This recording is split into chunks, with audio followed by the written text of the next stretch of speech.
खास मुलाकात में आपका स्वागत है। और इस बार हमारे साथ खास मुलाकात में है महिला कांग्रेस की उत्तराखंड की प्रदेश अध्यक्ष ज्योति रौतेला जी।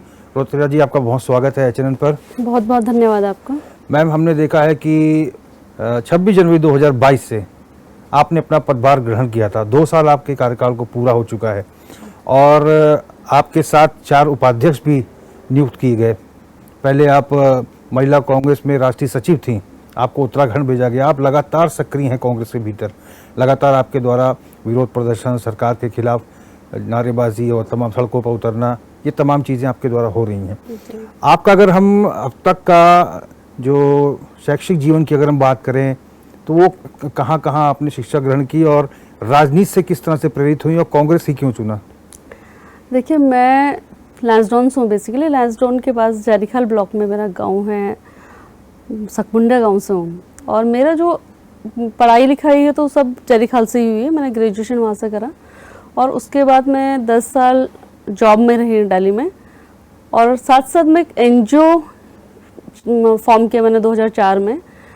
और हम लोग कुछ 6-7 लोग स्कूल से निकले थे उस वक्त। और स्कूल से निकल के हम लोगों को एक मन था कि हम लोग सब दिल्ली में रह रहे हैं तो अपने क्षेत्र के लिए कुछ करें। पढ़ के तो निकल गए, लेकिन एक अटैचमेंट होता है अपने क्षेत्र से। तो हम लोगों ने एक NGO फॉर्म करा और उस NGO को चलाते चलाते जो परेशानियां हम लोगों ने फेस करी, जिस तरह की सिचुएशन हमें अपने स्टेट में दिखी, अपने क्षेत्र में दिखी, तो तब कहीं ना कहीं मुझे लगा कि अगर मुझे एक छोटा सा काम कराना होता था उस NGO के लिए हम लोगों को, तो फिर हमें किसी अधिकारी के पास जाना है और वो अधिकारी हमारे नहीं सुनेगा क्योंकि हमारा वो आइडेंटिफिकेशन नहीं था। तो हमें किसी पॉलिटिकल लीडर के पास जाना, अगर वो फ़ोन करते हैं तो अधिकारी भी सुनते हैं और आपके काम जो आप लोगों के लिए करना चाहते हो थोड़ा आसानी से होते हैं। तो मन में ख्याल है कि हम लोग पढ़ लिख के दूसरी जगहों पे जाके नौकरी कर रहे हैं, तो क्यों ना हम अपनी स्टेट में आके और उस सिस्टम का पार्ट बने जिस सिस्टम से हम अपने लोगों के लिए काम कर सकें। तो मेरा पॉलिटिकल बैकग्राउंड नहीं था, लेकिन मैंने 2008 में राहुल जी ने एक नेता बनो नेता चुनो एक लॉन्च किया था, जिसमें उन्होंने एक नॉन पॉलिटिकल फैमिली से जो लोग आ रहे थे उन लोगों के लिए यूथ कांग्रेस में एक इलेक्शन स्टार्ट किया था। और वो इलेक्शन मैंने 2011 में लड़ा और मैं प्रदेश उपाध्यक्ष उसमें बनी। हरीश राव जी के बेटे आनंद राव जी उसमें अध्यक्ष बने, मैं उपाध्यक्ष रही और मेरे साथ बाकी लोग रहे थे। वो मेरा टर्निंग पॉइंट है जहाँ मैं पॉलिटिक्स की तरफ आई हूँ। अच्छा मैम, 2 साल हो गए हैं और आपके कार्यभार को, अगर हम मुद्दों की अगर हम बात करें, किन किन मुद्दों को लेकर आप सरकार को आने वाले लोकसभा चुनाव से पहले घेरेंगी? हालांकि अंकिता प्रकरण हमको याद है कि आपने और आपकी एक सहयोगी ने अपना सर तक मुड़वा दिया था। सारी मीडिया में, पूरे देश की मीडिया में एक ये सारी तस्वीरें आई थी और जहाँ जहाँ आप गई लोगों ने आपका परिचय भी पूछा कि आप वही हैं जिन्होंने ये किया था। तो अब किन मुद्दों को लेकर सरकार को लोकसभा चुनाव से पहले आप घेरेंगी? देखिए, मुद्दे ही मुद्दे हैं। ये जो भाजपा की सरकार है, जिन वादों के साथ, जिन कमिटमेंट्स के साथ आई है, उसमें अगर आज पूरे प्रदेश की स्थिति आप देखोगे तो उनमें काम कहाँ हुआ है। बेरोजगारी बहुत ही बड़ा मुद्दा, हमारे पूरे प्रदेश के बच्चे आज उसकी वजह से परेशान हैं क्योंकि बच्चों के पास रोजगार नहीं है। और आप अगर आर्थिक रूप से संपन्न नहीं है, अगर आप अपने पैरों पे खड़ा नहीं है आज बच्चा, तो वो उसका जो फ्रस्ट्रेशन लेवल है, जो परेशानियां वो उसकी और उसके घर वालों की बहुत बढ़ चुकी है। तो बेरोजगारी सबसे बड़ा मुद्दा है। अंकिता भंडारी के साथ जो हुआ, इनकी ही पूर्व कैबिनेट मंत्री के बेटे ने जिस तरीके से उसके साथ यौन शोषण करने की कोशिश करी, एक VVIP को ट्रीटमेंट देने की बात करी और उसके बाद उसकी जो हत्या कर दी, और आज 1.5 साल बाद भी पहाड़ की एक बेटी, प्रदेश की एक बेटी, उसके साथ जो न्याय ये सरकार नहीं कर पाई। क्यों सरकार CBI जांच से बची, ये इसका जवाब तो उनको पूरे प्रदेश की महिलाओं को देना पड़ेगा। ये एक मुद्दा है। गांव में आज आप अगर स्थितियां देखोगे, स्कूल हैं, सरकारी स्कूल में पहले से बच्चे कम हैं, पलायन हो रहा है, शिक्षक नहीं है, हॉस्पिटल खोले हैं, PSC हैं तो डॉक्टर्स नहीं है। PSC में अगर आप देखोगे जो CSC सेंटर्स भी हैं, पौड़ी भी है, आपको एक अल्ट्रासाउंड कराना है, आपको एक एक्सरे कराना है, तो उसके लिए आपको तो देहरादून आना पड़ेगा, जौलीग्रांट जाना पड़ेगा। आपने स्वास्थ्य के क्षेत्र में क्या काम करा? तो बीजेपी कुछ भी बोल ले, लेकिन अगर जहां मुद्दों की बात आई तो सड़क, शिक्षा, स्वास्थ्य, अंकिता भंडारी, बेरोजगारी, इतने सारे मुद्दे हैं जिसके साथ हम लोगों के बीच में जाएंगे। मैम, एक बहुत बड़ा मुद्दा जो है, क्योंकि हम डिबेट भी करते हैं तमाम लोगों के साथ, वरिष्ठ पत्रकारों के साथ, राजनीतिक विश्लेषकों के साथ, ये कहा जाता है कि कांग्रेस के पास मुद्दे बहुत हैं जिसको सरकार को असहज किया जा सकता है, बीजेपी को असहज किया जा सकता है, लेकिन उन मुद्दों को कांग्रेस सही तरीके से जनता के बीच प्रस्तुत नहीं कर पा रही है, जनता तक अपनी बात नहीं रख पा रही है। नहीं, ऐसा नहीं है कि जनता के तक हम अपनी बात नहीं पहुंचा पा रहे। जनता भी परेशान है और कांग्रेस भी मुद्दे उठा रही है। ये जरूर है कि जो भाजपा की सरकार है ये हर चीज की अनदेखी कर रही है, अनसुना कर रही है। अगर आप देखोगे कि जिस लेवल पे क्वेश्चनिंग कांग्रेस की सरकार में होती थी वो आज भाजपा की सरकार में नहीं है। और भाजपा जिस तरीके से हर मुद्दे को, अगर आप उनसे पूछोगे कि बेरोजगारी ज्यादा क्यों है तो वो बोलेंगे मंदिर बन गया। अगर आप उनको बोलोगे कि शिक्षा क्यों नहीं है या महिलाओं पे अत्याचार क्यों बढ़े तो वो उस मुद्दे को किसी धर्म से और जोड़ देंगे, लेकिन वो मुद्दों पे बात क्यों कर रहे हैं। अगर आप उनका कोई भी इलेक्शन देखोगे तो किस इलेक्शन में उन्होंने ये बोला कि हमने बेरोजगारी कम करी, इतनी प्रतिशत हो गई, महंगाई कम हो गई, हम इस गांव में डॉक्टर दे के आए, यहाँ सड़क दे के आए, इस स्कूल में हमारे टीचर्स हैं। वो मुद्दों की बात तो कर ही नहीं रही है, वो तो आपको लड़वाने की बात कर रही है। आप बीजेपी के मुद्दे आप सुन लीजिए, उनके भाषण देख लीजिए, उनकी बातें सुन लीजिए। उनको सरकार बनाने से मतलब तो जरूर है, लेकिन उनको जो लोग उनको वोट कर रहे हैं उनकी समस्याओं से मतलब तो आज इस सरकार को रह नहीं गया है। तो हम तो मुद्दे उठा रहे हैं, लेकिन इतनी बेशर्मी से किसी भी सरकार ने आज तक मुद्दों को नहीं झुटलाया। आज ये अगर आप देखोगे तो तीनों बॉर्डर से जिस तरीके से किसान दिल्ली के अंदर आज जा रहे हैं, इतना बड़ा आंदोलन पिछली बार हुआ, 729 किसानों की मौत हुई, लेकिन इस सरकार ने उस पर क्या करा, क्या बातचीत आज कर रही है। 2 साल बाद आज फिर किसान मजबूर हो गए कि आज वो वापस इस आंदोलन को छेड़ रहे हैं, लेकिन क्या आप कहीं पर देख रहे हैं कि सरकार इसके बारे में कोई बात कर रही है। तो बात क्या है कि जब कांग्रेस की सरकारें हुआ करती थी तो मुद्दों पे बात होती थी। हमारा प्रधानमंत्री आके बात करता था, अगर प्रेस सवाल पूछती थी तो जवाब देता था। लेकिन इस देश में पहले प्रधानमंत्री नरेंद्र मोदी ऐसे बने जिन्होंने 9 साल में ना तो प्रेस को एड्रेस करा, ना युवाओं को एड्रेस करा, ना मुद्दों पे बात करी। लेकिन मैम, 2022 के विधानसभा चुनाव की अगर हम बात करें तो एक जो चलन है यहाँ पर, एक मिथ टूटा है, दोबारा भारतीय जनता पार्टी की सरकार बनी। आखिर क्या वजह है? क्योंकि कांग्रेस को ऐसा लग रहा था, तमाम जो ओपिनियन पोल्स आ रहे थे, जो राजनीतिक विश्लेषक थे, वो सभी ये मान रहे थे कि इस बार कांग्रेस आने की संभावना है। आप लोग को भी ऐसा लग रहा था, लेकिन अचानक ऐसा क्या हुआ? आपको क्या लगता है कि दोबारा भारतीय जनता पार्टी की प्रचंड बहुमत की सरकार आ गई? और अभी जो 3 राज्यों में नतीजे आए हैं, राजस्थान, छत्तीसगढ़ और जो इसके मध्य प्रदेश के, आपको क्या लग रहा है कि क्यों, अगर जनता नाराज है, जनता बीजेपी से रुष्ट है, तो फिर यहाँ पे प्रचंड बहुमत की सरकार क्यों आ रही है?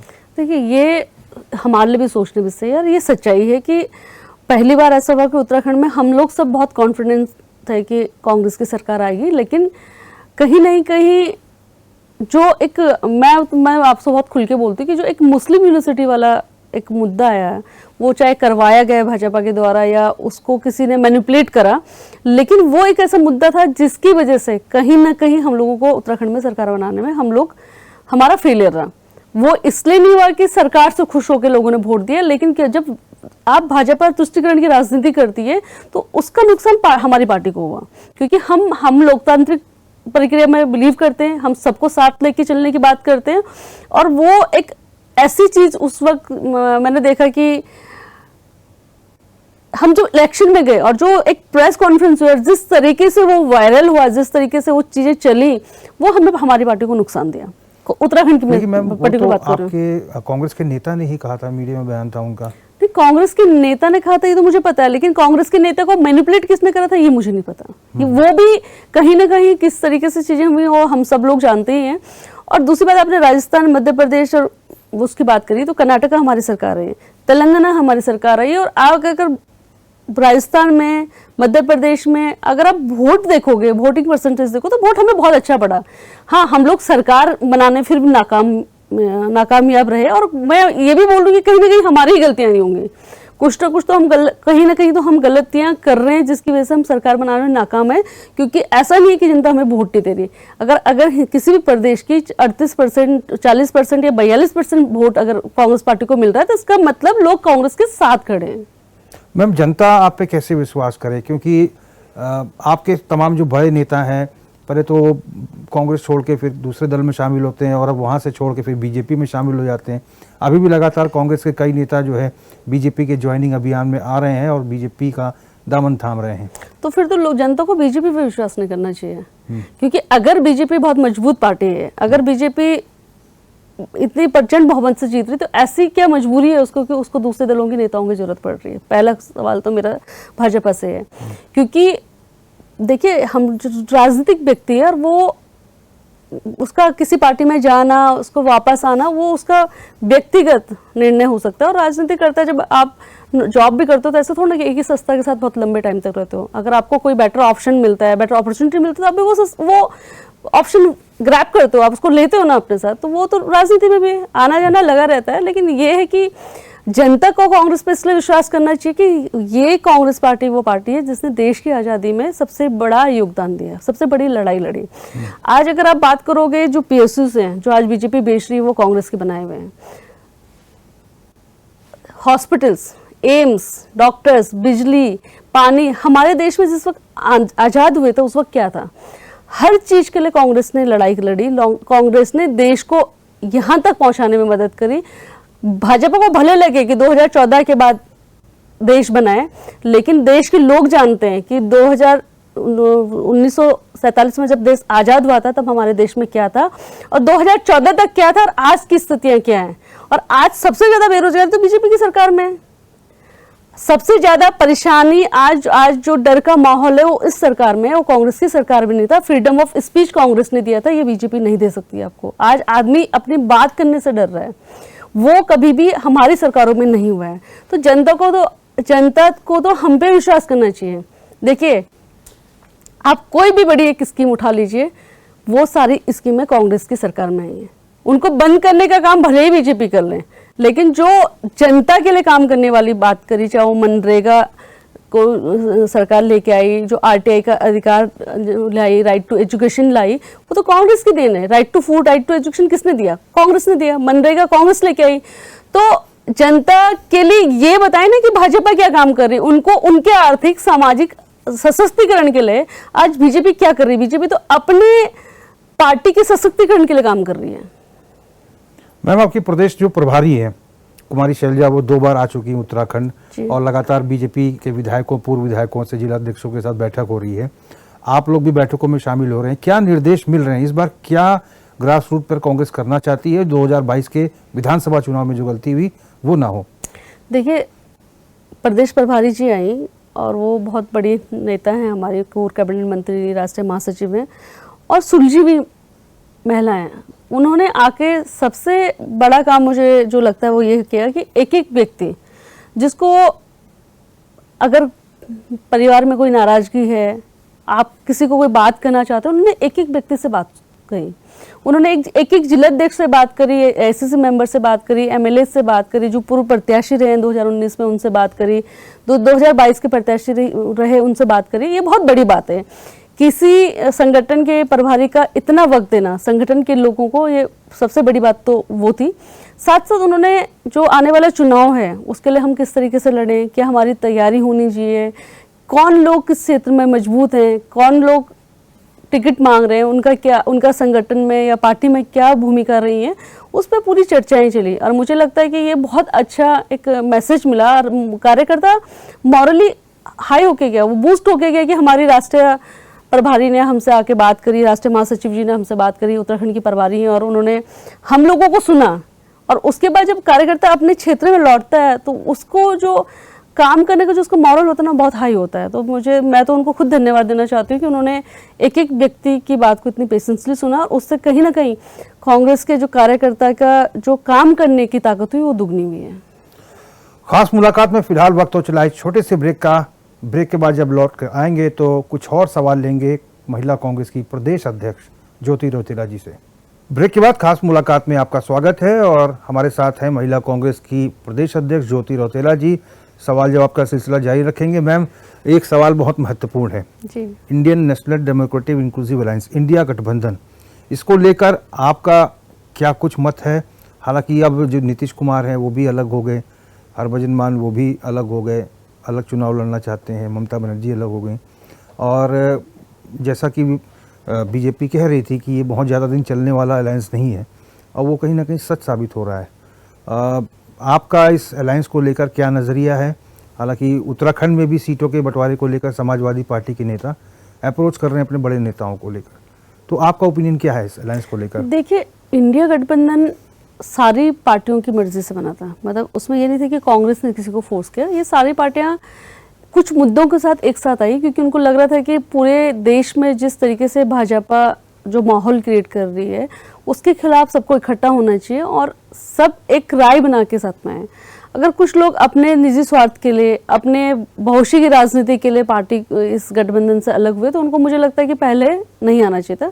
हालांकि जब ये पूरा डिसीजन शीर्ष नेतृत्व का है कांग्रेस के और बाकी जो पार्टीज है जिसमें थी, और मैं आज भी बोलती हूँ कि जो लोग देश और आने वाले बच्चों के भविष्य के लिए लड़ना चाहते हैं वो आज भी खड़े हैं, जिनको इस बात से फर्क पड़ता है कि हम इस गठबंधन से हमारे देश और हमारे देश के जो भविष्य है उसको बचाना जरूरी है। तो वो लोग आज भी साथ में खड़े हैं। जो लोग निजी स्वार्थों से आए और उनको लगता है कि आज हम लोग अपने निजी स्वार्थ, हमको कोई पॉलिटिकल बेनिफिट यहाँ पे नहीं मिलेगा, यहाँ भाजपा में जाके मिलेगा, तो वो लोग जा रहे हैं, तो उससे कोई बहुत बड़ा फर्क नहीं पड़ता। मुझे लगता है कि वो लोग अपना, जो लोग उन पे विश्वास करते हैं वो उस विश्वास को तोड़ रहे हैं। और उसमें नीतीश कुमार जी को मैं सबसे पहले बोलना चाहती हूँ कि मुझे लगता है कि वो विश्वास करने लायक आदमी नहीं, ना उसको कांग्रेस को विश्वास करना चाहिए, ना उनको भाजपा को विश्वास करना चाहिए, क्योंकि तो बार बार आते जाते रहते हैं। तो ये उनका अपना, देखो, पॉलिटिकल आदमी, उनकी अपनी सोच और अपनी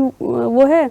और जो कांग्रेस पार्टी ने गठबंधन लिया उसने इसलिए गठबंधन के साथ चली क्योंकि कांग्रेस पार्टी की लड़ाई बहुत बड़ी लड़ाई थी। कांग्रेस पार्टी की लड़ाई टिकटों की और सीट की नहीं थी। कांग्रेस पार्टी की जो लड़ाई है वो देश को बचाने की लड़ाई है, वो आने वाले भविष्य, जो नौनिहाल है उनके भविष्य को बचाने की, संवारने की लड़ाई है। तो उसके लिए वो काम कर रही है, आज भी कर रही है और आगे भी करेगी। कोई रहे ना रहे, कांग्रेस तो रहेगी। मैम, जब से आपने पदभार ग्रहण किया, आप लगातार चमोली, उत्तरकाशी, पिथौरागढ़ सभी जगह उत्तराखंड में पहुंची हैं, गढ़वाल में भी सभी जगह पहुंची हैं, और ये हाल फिलहाल में आपकी प्रदेश कार्यकारिणी की बैठक हुई थी। और बड़ी बात यह है कि आपकी जितनी भी जिलाध्यक्ष हैं अलग अलग प्रदेश के अलग अलग कोने से, वो सब इस बैठक में प्रतिभाग करने आई हैं। तो क्या माना जाए कि महिला कांग्रेस की जो नेत्री हैं आने वाले समय में कांग्रेस के फ्यूचर को लेकर काफ़ी संजीदा हैं, क्योंकि बहुत दुर्गम क्षेत्रों से जो जिलाध्यक्ष सब लोग आई, आपके नेतृत्व में बैठक हुई, इस पर क्या ओपिनियन है आपका? देखिए, मुझे क्या लगता है कि अगर कोई भी प्रदेश अध्यक्ष, मतलब मैं नहीं, कोई भी किसी भी पार्टी की, अगर मैं दुर्गम क्षेत्र में जाऊंगी, मैं वहां पे जाके प्रोग्राम करूंगी, अपने जिला अध्यक्ष से मिलूंगी, अपने ब्लॉक अध्यक्षों से मिलूंगी, कार्यकारिणी की बैठक लूंगी और वहां के लोगों को मिलूंगी, तो उनका जो विश्वास होता है संगठन के ऊपर, पार्टी के ऊपर, वो बढ़ता है। और फिर उनको एक जिम्मेदारी फील होती है कि अगर हमारी प्रदेश अध्यक्ष हम तक पहुंच रही है तो हम लोगों को भी उन तक पहुंचना चाहिए। और मैं तो हमेशा बहुत थैंकफुल रहती हूँ कि मेरे को उत्तराखंड में जो महिला कांग्रेस की जो टीम मुझे मिली, चाहे वो चमोली की है, रुद्रप्रयाग की है, पिथौरागढ़ की, उत्तरकाशी, टिहरी, यानी धारचूला, बागेश्वर, अल्मोड़ा से, रानीखेत से भी, अभी भी खड़गे जी के कार्यक्रम में भी सारी महिलाएं हमारी पार्टिसिपेट करी, क्योंकि इतनी अच्छी टीम मिली और वो टीम मतलब इतनी मजबूती से एक साथ चल रही है। और हमारे अभी मेरा कल से हम लोगों का एक नारी न्याय सम्मेलन भी शुरू हुआ, जो हमने कल देहरादून शुरुआत करी। इसके लिए भी हमारे अभी पूरे प्रदेश में कार्यक्रम लगे हुए हैं और उसमें मैं मुनस्यारी भी जा रही हूँ, बागेश्वर भी जा रही हूँ, पिथौरागढ़ भी मेरा कार्यक्रम लगा हुआ है। तो ये इसीलिए हो पा रहा है क्योंकि मैं अगर उन तक जा रही हूँ तो जब हमारे यहाँ पे कार्यक्रम राष्ट्रीय नेतृत्व आ रहा है तो वो महिलाएं भी बड़ी जिम्मेदारी से, सजगता से उन कार्यक्रम में पार्टिसिपेट कर रही हैं।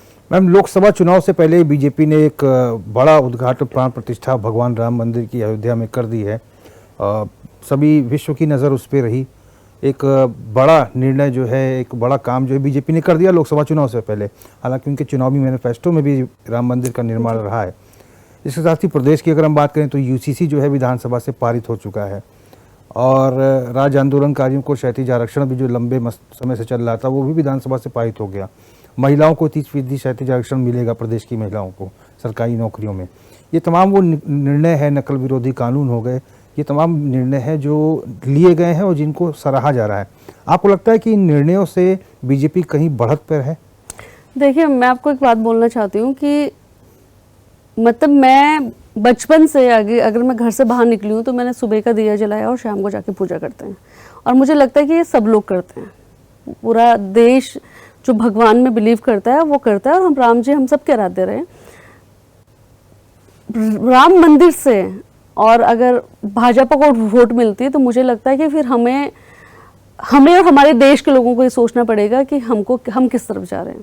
क्योंकि बहुत अच्छी बात है अपने भगवान का मंदिर बनवाया। हम लोगों ने पूरे जिलों में उस दिन सुंदरकांड का आयोजन करा, प्रदेश का ऑफिस में हम लोगों ने राम जी की उसको सेलिब्रेट करा, लेकिन मुद्दा मंदिर नहीं है इस देश में इस वक्त। लेकिन बीजेपी ने कहा कि आप लोग डैमेज कंट्रोल करने के लिए अब आप लोग सुंदरकांड करना मजबूरी बन गया, ये कहा बीजेपी नेताओं ने। एक्चुअली बीजेपी को तो ना हमेशा उनको बोलना नहीं आया। वो क्या बोलते कि हम भी पूजा कर रहे हैं तो उनको दिक्कत है। मैं तो बोल रही हूँ, मैं बचपन से आज भी घर से निकलने से पहले दिया जलाती हूँ और पूजा करती हूँ, और शाम को जब घर जाऊंगी तो सबसे पहले दिया जलाती हूँ। तो वो तो मैं किसी को दिखाने के लिए नहीं कर रही हूँ ना, या उसको देखने के लिए तो कोई घर पे नहीं आ रहा। ये सब कहने वाली बात है। बीजेपी भाजपा का काम एक है आरोप लगाना, ठीक है। भगवान उनके भी और भगवान हमारे भी हैं। राम किसी एक के नहीं है, अगर भगवान है तो पूरे देश के हैं, पूरी दुनिया के हैं। पर उस मुद्दे पे अगर आप वोट मांगना चाहते हो तो वही मैं आपको बोल रही हूँ कि इनका जो मुद्दा है बेरोजगारी का, जो पेपर लीक उत्तराखंड में हुए, जो बेरोजगारों पे आपने लाठी चार्ज करे, जो अंकिता भंडारी के केस में आप आज तक सीबीआई जांच नहीं कर पाई, इस मुद्दे पे क्यों बात नहीं कर रही भाजपा तो महिला सशक्तिकरण की रोज बात करती है ना, बेटी पढ़ाओ बेटी बचाओ की बहुत बात करती है। आपके तो प्रदेश के एक बेटी के साथ इतना बड़ा अन्याय हुआ।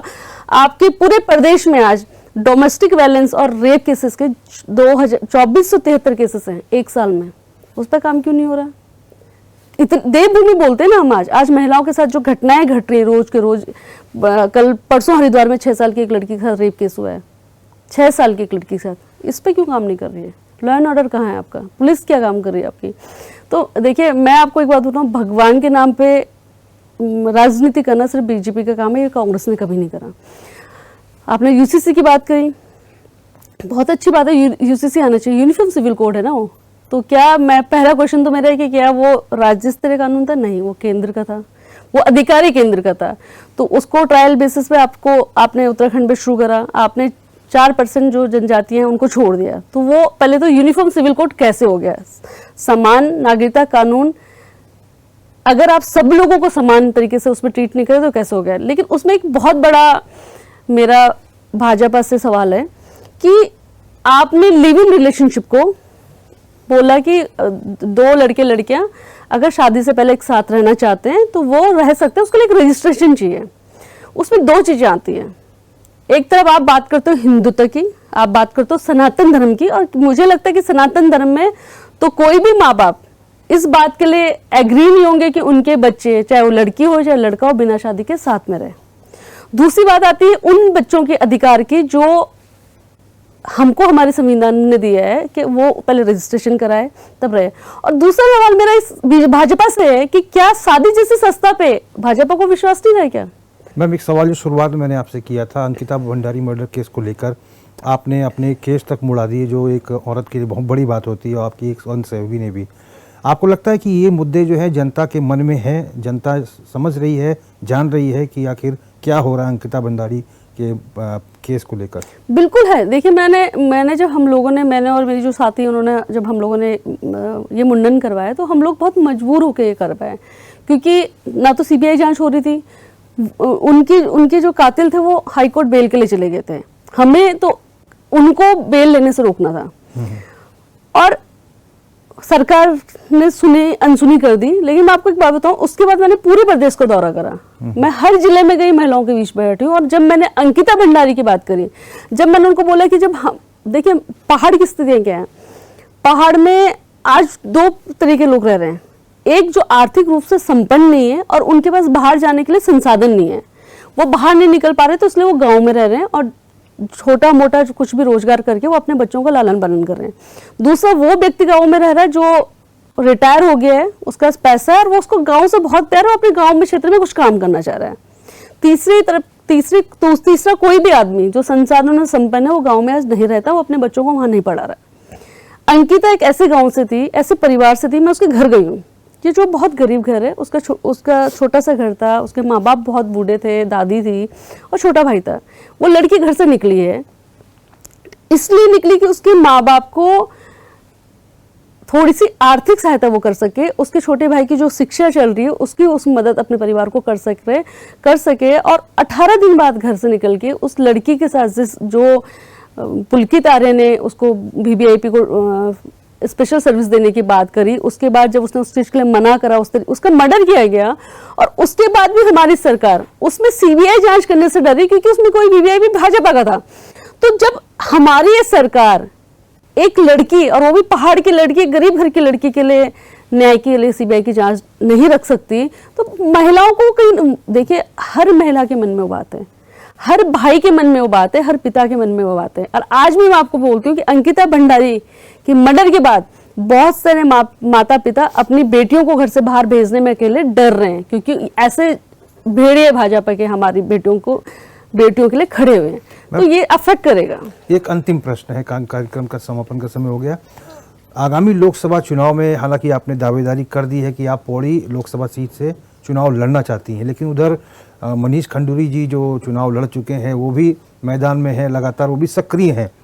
तो ऐसे में क्या कोई नाराज़गी रहेगी अगर हाईकमान आपको टिकट नहीं देता? और क्या लगता है कि लड़की हूँ लड़ सकती हूँ जैसे स्लोगन देने वाली पार्टी क्या इस बार एक महिला को टिकट देगी पौड़ी से? इस बार नहीं, देखिए कांग्रेस पार्टी ने तो हमेशा महिलाओं को सशक्त किया। पंचायती राज में जो महिलाओं को अधिकार दिए, क्षेत्र पंचायत, ग्राम प्रधान, प्रमुख, जिला पंचायत जो महिला बन रही है, आज हमारी पार्टी, हमारे नेता राजीव गांधी जी ने ही ये प्रावधान किया था। और मुझे लगता है कि जो भी पॉलिटिकल वर्कर है, जो राजनीति कर रहा है, राजनीतिक इच्छाएं रखता है, राजनीति में काम करना चाहता है, और उसको टिकट मांगने का अधिकार है।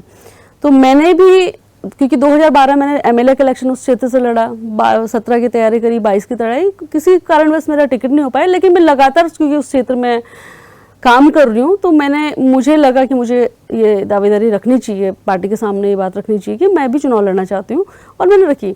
लेकिन क्योंकि आपने जैसे बोला कि मनीष भाई वहाँ से पहले चुनाव लड़े हैं और इस बार भी वो दावेदारी उनकी है, तो मेरे बड़े भाई हैं, मैं उनसे कल भी बोल रही थी कि भैया मेरा टिकट हो रहा है, आप ऐसे रखिएगा। मतलब हम एक पार्टी है, एक परिवार है, टिकट किसी को मिलेगा, अगर ज्योति रौतेला को मिलेगा तो मुझे लगता है कि मनीष भैया पूरी ईमानदारी से मेरे साथ रहेंगे, और अगर मनीष भैया अगर रहेंगे तो मैंने उनको कल भी बोला कि आपके टिकट से पहले हम क्षेत्र में आपको मिलेंगे। तो कोई लड़ाई नहीं, एक परिवार है, हम लोग एक परिवार के लोग हैं। अगर हमारी पार्टी किसी को एक को टिकट देती है तो हम लोग एक दूसरे के साथ खड़े होकर चुनाव लड़वाएंगे। मतलब हमारी पूरी कोशिश तो ये होगी कि कांग्रेस जीते, और उसके लिए हम सब लोग एक हैं। धन्यवाद मैम, खास मुलाकात में समय देने के लिए। तो हमने बात की महिला कांग्रेस की प्रदेश अध्यक्ष उत्तराखंड की ज्योति रौतेला जी से, इनके